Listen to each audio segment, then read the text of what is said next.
donated blood before? Well, there was a time I really did try, you know, but at that time my blood pressure was very low, and I learned that you cannot donate blood if you are having your monthly period. And so at that time, you know, even if I'm this big, I have a low blood pressure, and so I wasn't able to donate. And then the next time around I did again. Yun na nga, parang hindi daw pwede, you know, meron akong kidneys, etc. something that time. So, I never had that. But my willingness, I really am willing. And why? Because I believe that when you donate your blood, you become healthier. I believe in that. Because your blood becomes regenerated.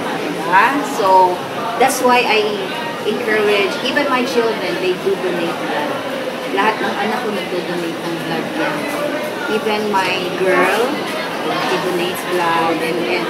And when I was at the Pananagutan Center, I really encourage them to donate blood. So, it's a healthy practice. Thank you. Okay. Pwede kong ma-interview ko kasi. Wala lang interview sa kasi. Tatanungin lang po sana namin kung sa medical kasi alam niyo naman po kung ano yung blood donor. So, pwede po ba magbigay kayo ng idea niyo po about the blood donor?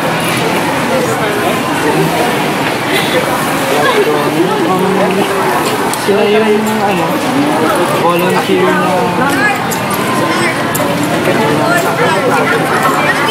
So, ikaw po kuya, na-try mo po ba na mag-donate ang kulang blood?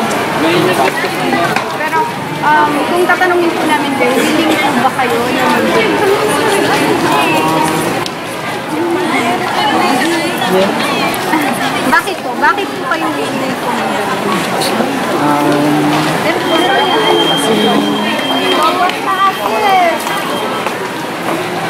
Bakit brown? Ang hirap naman. Yeah. Kasi para makatulong din sa mga nangailangan ng dugo. Okay na, thank you po.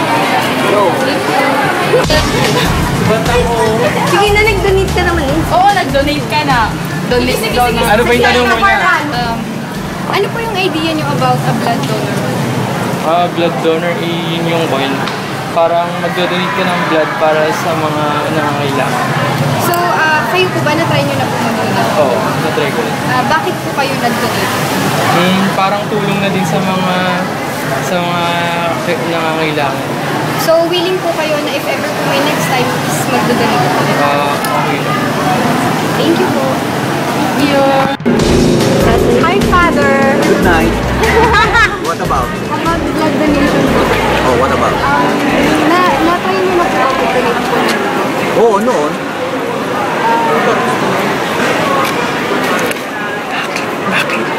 Bakit po? Bakit niyo po ginusto pong mag-donate po? Dahil gusto namin, alam mo ako, nagkaroon din ako ng kapatid na nagkaroon ng sakit sa ospital at kailangan niya ng dugo. And so, I was forced in a way because I did not really want to give blood then, but I was forced to. Then I found out, they told me, the nurse who was taking blood from me was telling me about how good it is to donate blood, aside from the fact that sometimes you need to let go of your blood so that it will be replenished. You can also help others. And like my brother, if it were not for my blood, because type blood namin AB. Oh, see? So, sino pa, napakahirap ng hanap daw ng AB.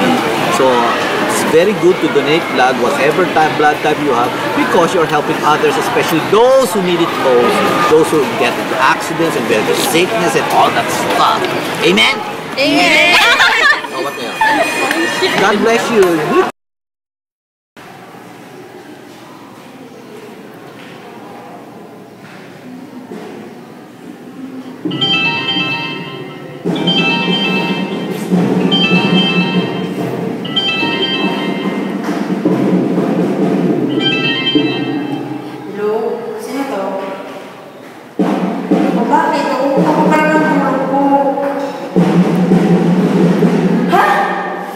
Si tatay?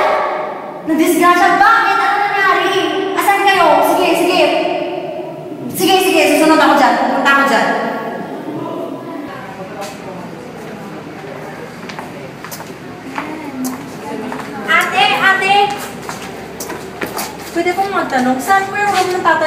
Jacinto. Jacinto po ang apelido.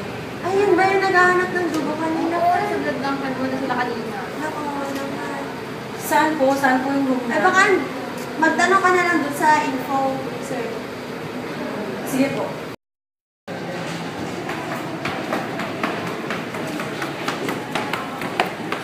Saan kaya yung kapatid ko?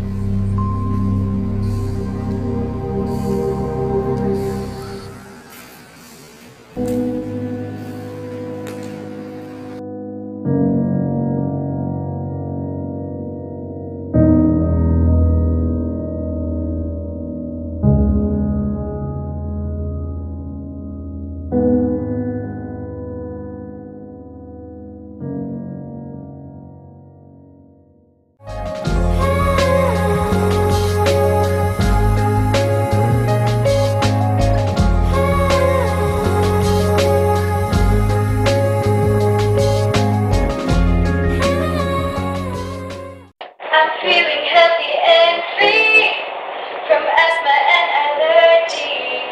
You want me to donate blood? Come on, you check me. If you ask me if I drink liquor, smoke, I didn't. I don't have a tattoo in my body anyway. Don't you know? Giving blood is worthy. Ooh, ooh, ooh, ooh. Ooh, ooh, ooh. I had process screening, you can do the typing, baby, come on. Ooh, ooh, ooh, ooh. All of that's normal, not too high, not too low, baby, come on. Ooh, ooh, ooh. Sino po dito yung bantay ni Mr. Jacinto? Kayo po ba, ma'am? Sino po dito? Mr. Jacinto, bantay po? Ay, sir, ma'am, nagkaroon po tayo ng konting problema. Kailangan po ng blood transfusion ng pasyente. So, kailangan niyo pong kumuha ng blood donor na blood type po ito. Dok, saan kami kukuha ng dugo? Maghanap po kayo, sir, ng ka-blood type niya. Kasi kinakailangan po. Gagawin po namin lahat para may salba lang itong pasyente. Dok, gawin niyo po lang para may sabi yung tatay po namin. Please po, Dok, gawin niyo po. Yes, ma'am. Kami pong bahala, ma'am. Tiwala lang po kayo sa amin.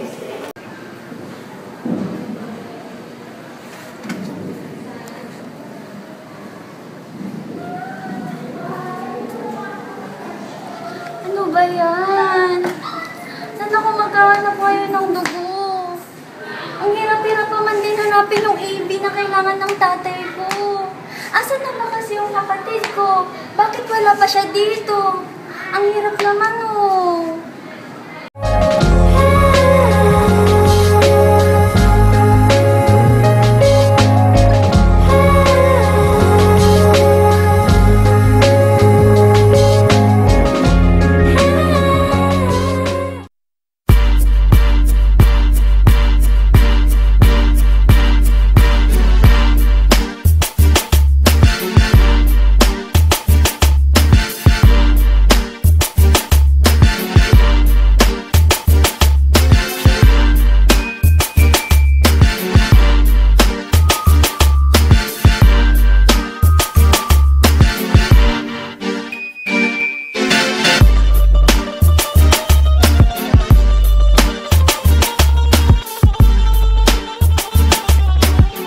Wala ka bang TB? Wala.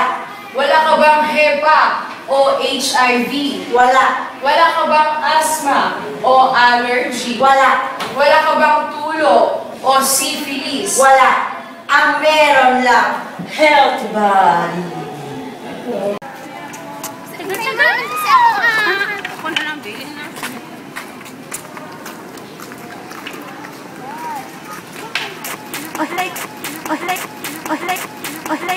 Oslay ko.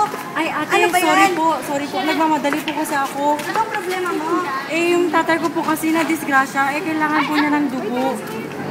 Hindi ko po alam kung saan po ako kukuha. Bakit? Ano bang blood type ng tatay mo? AB daw po. Ay, AB. AB din ako.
Gawin niyo po lahat para pong pagalingin po yung tatay namin. Huwag po kayo mag-alala, Sir Ma'am. Gagawin po namin ang lahat. Salamat.